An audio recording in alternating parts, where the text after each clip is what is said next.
Hi, it's time for another verb of the day. Today's verb is stand. Let's look at a few definitions.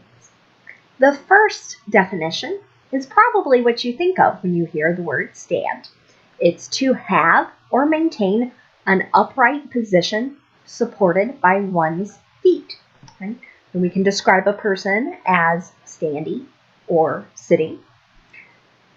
A second meaning is to be situated in a particular place or position.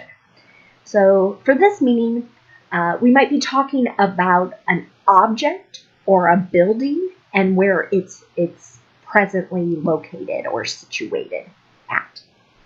A third meaning for stand is to be in a specified state or condition. And this definition could be a little confusing, so I have an example here. It has stood empty for many years. So I might be describing a house or a building, and the condition or state is empty. A fourth meaning for stand is to be able to endure or tolerate something. So the way you might hear this actually is more in the negative, right, with the modal can't. Okay? So something I've heard many people say is, I can't stand the cold. So they're not able to tolerate it. Stand is an irregular verb. To make the progressive, all we need to do is add ing to the end. But for the past tense and the participle form, we have a completely different spelling, S-T-O-O-D, and we pronounce it stood. Let's look at a few phrasal verbs next. The first phrasal verb we'll look at is stand back, and it means to maintain a safe distance from a hazard, so something that's dangerous. Here it is in a sentence. Please stand back and let me operate the chainsaw. Chainsaw is very dangerous, right? So we don't want to be too close to it. The next phrasal verb we'll look at is stand by. This can have a couple different meanings. The first is to wait in expectation of some event. So used in a sentence, please stand by for more instructions. I think you're likely to hear stand by used in the imperative form. I was thinking about it. I know on planes, for example, that might be something you hear, the different airline workers communicating to one another. Another meaning for stand by is to be loyal or supportive to someone. And used in a sentence, his friends stood by while he was ill. Another phrasal verb you might hear is stand for, and it means to rise to one's feet out of respect. Will all present stand for the judge? I just heard that on a TV show last night. It used the judge's name, but you can understand the same sentence or same meaning. Another phrasal verb you might hear is stand on. This means to rest one's weight on or have one's feet resting on a particular surface. The example sentence I have is, I will stand on a chair to place the box on top of the refrigerator. Another phrasal verb you might hear is stand out. It means to be obvious or exceptional. She stood out from the other candidates and was offered the job. This has a really positive meaning to it. If a potential employer ever describes you as standing out, then you've done really well in your interview. Another phrasal verb you may hear is stand up. This means to rise from a lying or sitting position. The students stand up and walk towards the door every day at 10:15. So this might be their habit or routine with recess. Next, I want us to take a look at using stand to talk about expectations. But I thought it might be helpful if I give you a little more information about what I mean with expectations.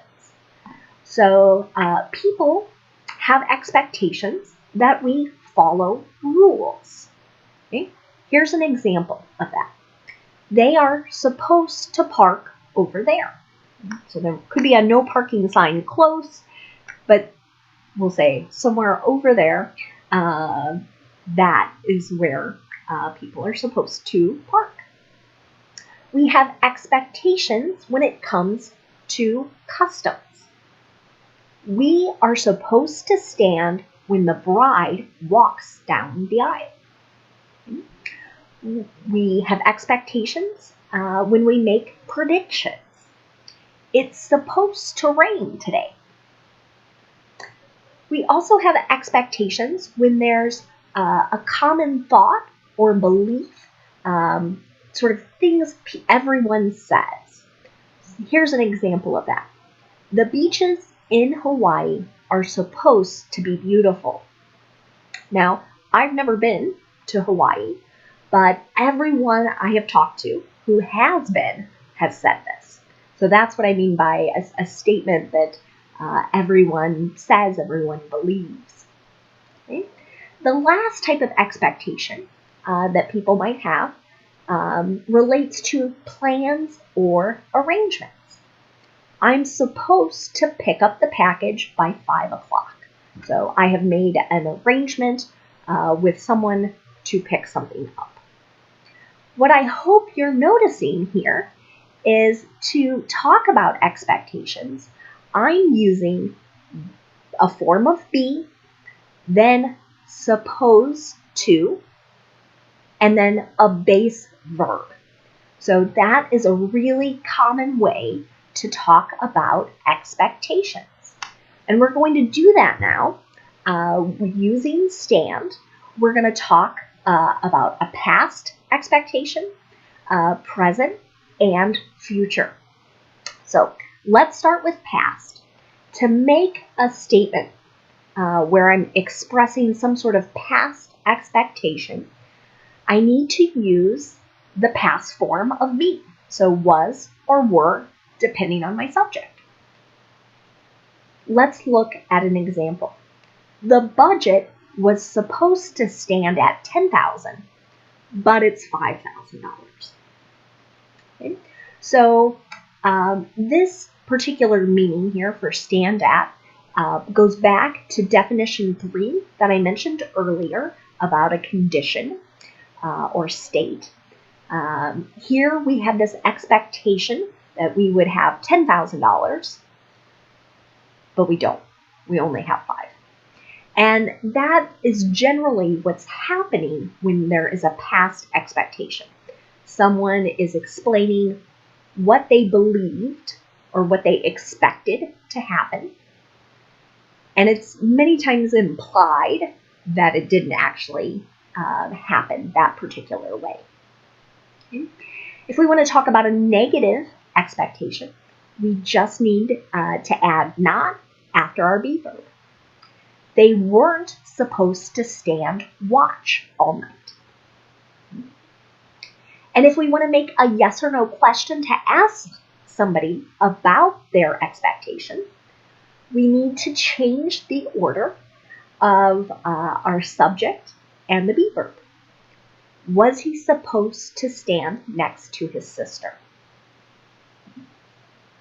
One thing I want to point out is when you hear a lot of native speakers use this phrase, supposed to, it sort of comes out as all one, supposed to. Okay? So if you hear that, these are the words they're using, same meaning, just sounds a little different. Okay? Let's look at present expectations now. Okay?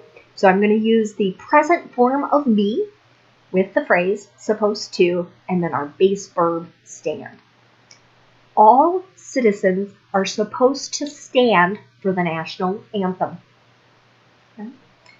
Again, to make it negative, all I need to do is add not after my be verb. She isn't supposed to stand at the bus stop in the rain. And again, here's a question. All I'm doing is changing the order of my be verb and the subject. Are we supposed to stand back when the machine starts? Okay. Finally, let's look at future. Okay. And I'm going to read my affirmative sentence to you first. He's supposed to stand by his friends during difficult times. You might be looking at that and saying, Katie, it's the same structure, it's the same order, same type of words as present, and you're absolutely right. So if we want to talk about a future expectation, we're still going to use a form of be, but there will be some other signal words that are indicating that it's a future expectation. Okay? So same rule then for the negative. I'm going to use the present form of be, so am, is, are, right? And then not, and then my base verb. I'm not supposed to stand on the ladder for an hour. Okay? And finally, make our question. Again, we're just changing the order of our be verb and subject. Are we supposed to stand by for more directions tomorrow? Finally, let's take a look at some related words for our verb stand. The first is just the noun form. Same pronunciation, same spelling here, stand. Now there are several definitions or meanings for this particular noun, but I thought I might pull out just a couple that you're more likely to hear. The first is a small stall or booth in a market. So my first sentence here connects to that definition. Let's stop by the ice cream stand. Okay? So imagine maybe a farmer's market and these little areas of people selling different things.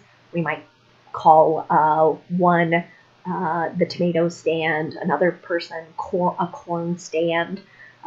It's depending on their different products. Another meaning for the noun stand is an attitude toward a particular issue. Okay. So here it is in an example sentence. What's your stand on immigration? You might hear this as different candidates for office are talking or taking questions from likely voters. Stands with an S, making it plural, is the second related word I'd like you to look at. This is also a noun. It is a large, raised, tiered structure for spectators. So if you go to high school sports, you might hear things kind of called the bleachers, right? That area. This is another word for the stands to describe where people are watching a particular event. So here it is in a sentence. There were 10,000 fans in the stands. A really big sporting event or event. Yeah. Another related word you might hear is nightstand. Okay. This is also a noun. It's a small, low bedside table. Many times it's going to have some drawers next to it. So someone might say, did I leave my cell phone on the nightstand? Standing, I told you earlier, was the progressive form of our verb, but it could also be a noun. And it could refer to a position, a status, or a reputation. Okay? And that reputation meaning is what I've used here in the example sentence. Their standing in the community was questioned. Okay? So kind of their reputation. Perhaps someone did something that wasn't very kind or very honest, and now their their reputation, their standing is being examined. Lastly, standing could also be an adjective. Right?